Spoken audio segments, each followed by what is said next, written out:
Attitude जानते हो?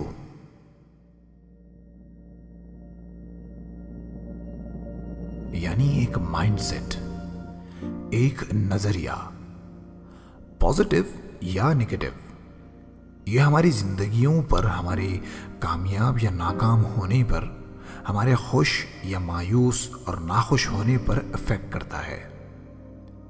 इससे पहले कि एटीट्यूड के बारे में मैं आप लोगों को कुछ और बताऊं, एक चीज मैं क्लियर करना चाहता हूं। एटीट्यूड और ईगो में बहुत बड़ा फर्क होता है। कई लोग एटीट्यूड को ही ईगो समझ लेते हैं और इस मिसकंसेप्शन के चलते वो अपना एटीट्यूड सही नहीं रख पाते, जबकि मेरी नजर में तो ये दोनों एक दूसरे के अपोजिट्स हैं। फॉर एग्जाम्पल, मैं ये कर सकता हूं, ये है एटीट्यूड, और सिर्फ मैं ही ये कर सकता हूं ये है ईगो। मैं बेस्ट हूं, ये है एटीट्यूड, सिर्फ मैं ही बेस्ट हूं, ये है ईगो। गर्ज के एटीट्यूड एक पॉजिटिव माइंडसेट है, तो ईगो एक बहुत ही डेंजरस और जिंदगी को तबाह करने वाली मेंटालिटी। सो अब अगर हम कहते हैं कि एटीट्यूड एक पॉजिटिव माइंडसेट है, तो ये मोटिवेशन और इंस्पिरेशन का सबसे बेहतरीन साथी भी है। दोनों हाथ में हाथ डाले एक साथ चलते हैं। अगर तुम ये सोचोगे कि मुझे क्रिकेटर बनना है और मैं बन सकता हूं, I am fit, I have the talent and I can do this, तो ये तुम्हारा पॉजिटिव माइंडसेट, तुम्हारा एटीट्यूड तुम्हारे मेहनत करने और अपने खेल को बेहतर बनाने में तुम्हारी मदद करेगा। ये मदद करेगा और तुम मोटिवेटेड फील भी करोगे, और तुम अपने आसपास से बस वही अट्रैक्ट करोगे जो तुम्हें तुम्हारी मंजिल की ओर खींच ले जा रहा होगा। मैंने 2016 में अपने इस YouTube चैनल की शुरुआत की, पर मैं नाकाम रहा।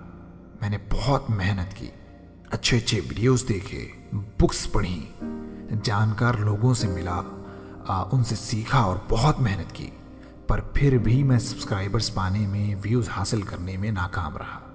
इस बीच माइंड मास्टरी से रिलेटेड एक कोर्स मैंने देखा, कंटेंट मुझे पसंद आया और मैंने उसे ज्वाइन किया। तब जाके ये बात समझ में आई कि मेरी नाकामी मेरी अपने YouTube करियर के बारे में गलत सोच की वजह से थी। अपने इस चैनल नेवर क्विट को लेकर मेरा एटीट्यूड सही नहीं था, ये नेगेटिव था, और होता भी यही है। हमारी बेतहाशा मेहनत के बावजूद अगर हम अपने दिमाग में, अपनी सोचों में खुद को कामयाब होता नहीं देख सकते, तो हकीकत भी कुछ इस ही तरह की होगी। तुम कभी वक्त निकाल के थोड़ा सा ऑब्जर्व करना, देखना कि आज जो चैंपियंस तुम्हें नजर आते हैं, उनमें और एक आम आदमी में क्या फर्क होता है। सही से ऑब्जर्व करोगे तो समझ आएगा कि दोनों में एटीट्यूड का फर्क होता है। दोनों का एटीट्यूड उन्हें चैंपियन और आम आदमी बना रहा होता है। आपने महेंद्र सिंह धोनी को देखा होगा। महेंद्र सिंह धोनी जब मैच की फिनिशिंग ओवर्स में बैटिंग करते हैं तो कमेंटेटर कहता है कि बॉलर दबाव महसूस कर रहा है। कभी सोचा है क्यों? क्योंकि धोनी का वो कूल एंड काम एटीट्यूड कि मैं ये रन्स बना सकता हूं और मैं बनाऊंगा, बॉलर को दिमागी जंग हारने पर मजबूर कर देता है।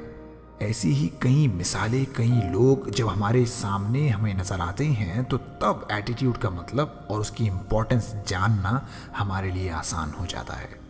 अब ये तुम्हारे एटीट्यूड पर ही निर्भर करेगा कि तुम एक आम आदमी रहना चाहते हो या भीड़ से अलग अपनी कुछ एक यूनिक सी पहचान बनाना चाहते हो।